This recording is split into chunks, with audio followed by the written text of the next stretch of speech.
एकदम सोप्या पद्धतीने। तर त्याच्यासाठी मी हे साहित्य घेतलेलं आहे। 1 वाटी बेसन, अर्धा वाटी तांदळाचं पीठ,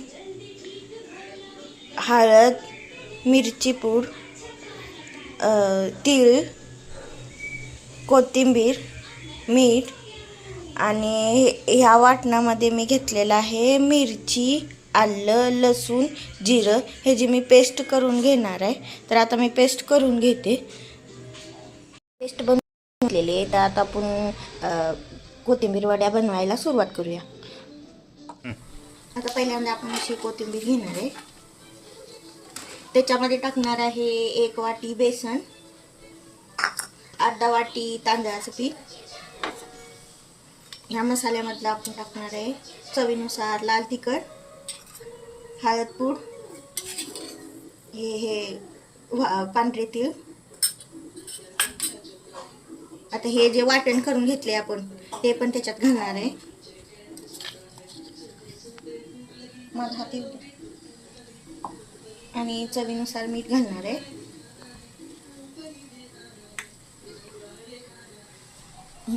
लिंबू पण थोडा घालणार आहे आपण। हे सगळं आधी एकत्र करून घेणार आहे मी। तिकडं मी पाणी गरम करायला ठेवले, चाळणी ठेवल्यावरती।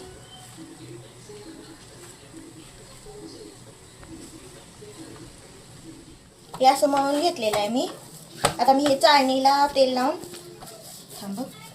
तेल लावून त्याच्यात असं उकडायला ठेवणार आहे।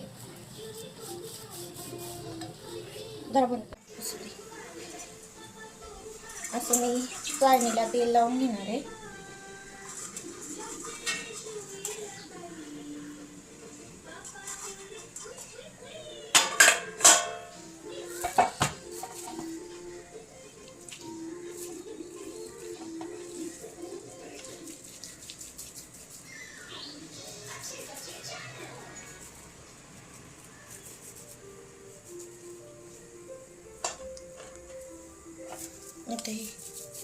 तुम्ही पण माझ्या पद्धतीने अशी कोथिंबीर वडी नक्की करून बघा।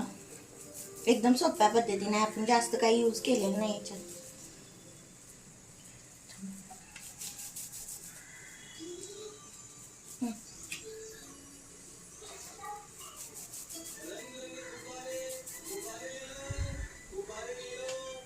आता मी हे 15 मिनिट 20 मिनिट असं झाकून ठेवणार आहे। थोड्या वेळानं बघू आपण। तयार झालेला आहे। झाल्यानंतर आपण त्याचे छोटे छोटे पीस करणार आहे। हे बघा, असं आपण शॅलो फ्राय करून घेणार आहे वड्या, हलका हलका। बघा, मस्त अशी आपली कोथिंबीर वडी तयार झालेली आहे। तर आता मी माझ्या हस्बंडला देऊन त्यांचं रिॲक्शन काय येते ते, त्यांना आवडती का ते बघू। तुम्हाला जर माझी रेसिपी आवडली तर लाईक, शेअर, सबस्क्राईब नक्की करा। व्हिडिओला हाईप करा फ्रेंड्स। वाव, आज काय आहे स्पेशल? आज आहे मस्त अशी कोथिंबीर वडी, वालाची भाजी, चपाती आणि सॅलेड, लोणचं। तर मला कोथिंबीर वडी खाऊन सांगा कशी झाली। आज स्पेशल आहे कोथिंबीर वडी।